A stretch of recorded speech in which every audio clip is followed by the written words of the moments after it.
We are continuing our discussion on image and colorism. This is week 3, and like the others, I have a subtopic, and this one is called Now You See Me, Now You Don't. Now, note that all the above scripts that you heard were given by participants of all different skin tones. Now, although equating darkness with strength and attitude are considered positive attributes, the belief about dark skin more likely exemplify the controlling images of African American women. So Wilder notes another researcher who defined controlling images as socially constructed ideas about Black womanhood that reinforces Black women's subordination. Defined and manipulated by members of the dominant group, negative depictions of Black women have been institutionalized since slavery. There are two types of images: the matriarch and the welfare mother. The matriarch is the epitome of the strong Black woman, but to a fault.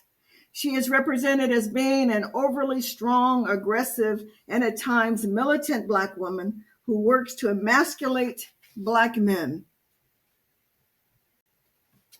By contrast, the welfare mother is not strong, but lazy, poor, and uneducated. Well, both of these figures, coupled with recent images of the angry Black women, as we saw last week, point to the internalization of these controlling images within the Black community, which highlights the nature of colorism as a vehicle for the reproduction of political and social racism and sexism against Black women.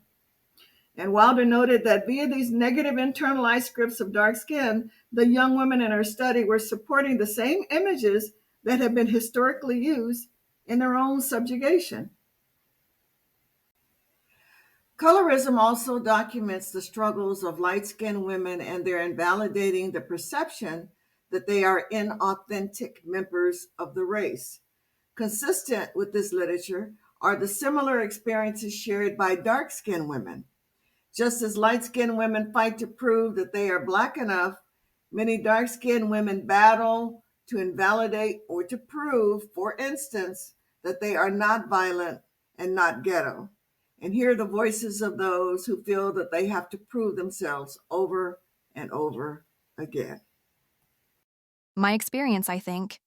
I've always seen this idea: if you are lighter skinned, then you are capable of education. I remember my young cousins growing up who were lighter skinned and had the good hair. They were just expected to be smart, to say smart things, to kind of carry on the family name. Versus I was never expected to be smart, but maybe they didn't expect it more from me. And when they did see it, it was a surprise and kind of different than what they thought it would be. Versus the lighter skinned kids who came out perfect and they were manifested to be perfect, where I had to prove my intelligence over and over again. I think it's always been in the back of my head. People see you differently. I've had to learn to realize that I love being sexy chocolate, you know what I mean? I had to tell myself that, but it was instilled in me at a young age that there's something wrong with you. I got called all the names, doo-doo brown, all that. It was hard when you're a child and you don't know that you're different from everybody else, so I think it's always been in the back of my head. I'm an adult now, and it's something that still sticks with me even though I feel as though I've grown and matured, but I do still catch myself falling back into that mind frame of insecurity because of my skin complexion. And then there are those who say, I am not Black, I'm brown. I consider myself medium, and there's always been this whole thing with the red girls and the dark-skinned girls and being in the middle. I've never, had any problems or anything like that. Nobody ever said anything to me. I don't think people call me dark, and I don't think people call me light either. So I feel kinda lucky to be in the middle. As I say that I've escaped a lot of negative things, the extreme negative things that come with being light or dark. I feel kind of nice in the middle.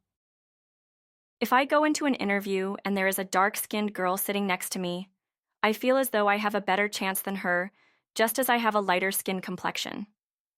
I'm not light-skinned, but I'm brown skin, and I don't care what kind of degree she has.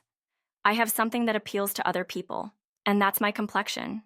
And if I go into the interview and there's a lighter-skinned girl than me there, I felt threatened because she has something that she can use against me, and that's her complexion. As a little girl, I would get really dark in the summertime, and I would come home and scrub my skin when I was in the shower so I could get my brown color back because I didn't want it to be too dark. That's what was in my mind. Don't know why, I just didn't like it because I felt like I looked dry and dirty. And I'm like, Mom, on black. And she's like, no. From that point, she would tell me, no, you are not black, you are brown. Don't let anyone call you black because you're brown.